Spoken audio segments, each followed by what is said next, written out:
week or two ago, I made a video that was making fun of right-wing creators who just look at the camera or poorly lip sync along to music while pointing to text on the screen. And this dude was 100% one of the inspirations for that. I'll tell you a few things. One, I think if his loved ones' lives were on the line, he couldn't match lip sync to save them. And two, based on most of his followers, he almost exclusively makes content for dudes who sweat profusely while having a bowel movement.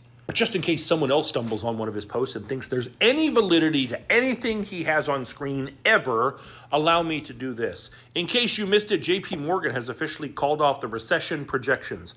That is true, but context matters. But before I get to that context, I will include the video that preceded that one because it's also part of this conversation. We now have a trade deal with China. Will all those who told us tariffs would ruin us eat their own words now? I apologize for the verbal crayons I'm about to use, but otherwise, I don't think this glue eater will get it.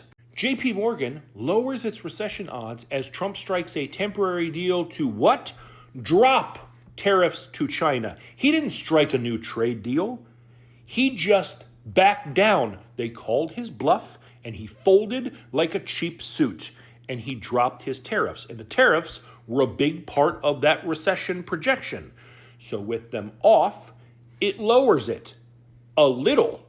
JP Morgan is walking back its prediction it was 60% likely a recession would hit the U.S. in 2025. The bank wrote in a Tuesday note President Donald Trump's temporary agreement scaling back tariffs on China while the two trading partners negotiate a trade deal could reduce the risk of recession below 50%, although risks are still elevated. And this is a tactic Donald Trump loves to do, and that dudes who make videos in their grandmother's foyer love to eat up. Donald Trump likes to make a problem and then fix the problem he made and then say, look at how good I did. Look at what I fixed. And they're all like, yay, look what he did. Exhibit B, the video that was just before the previous two. I can't wait to see who votes no on lowering pharmaceutical drugs in Congress. It'll be career ending because Donald Trump signed an executive order to lower prescription drugs. And all these right-wingers are like, I bet the libs are going to have a problem with it just because Donald Trump did it.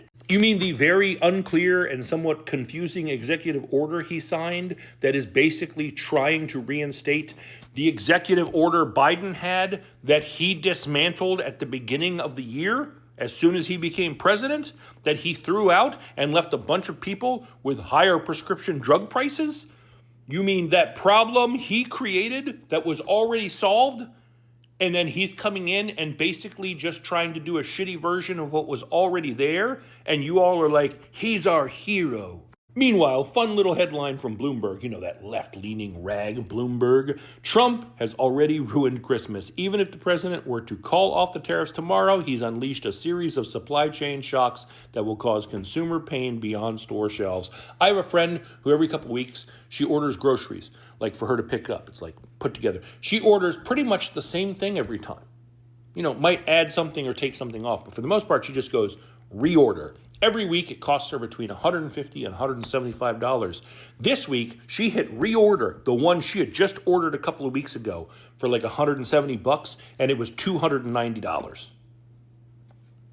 A little bit of an increase.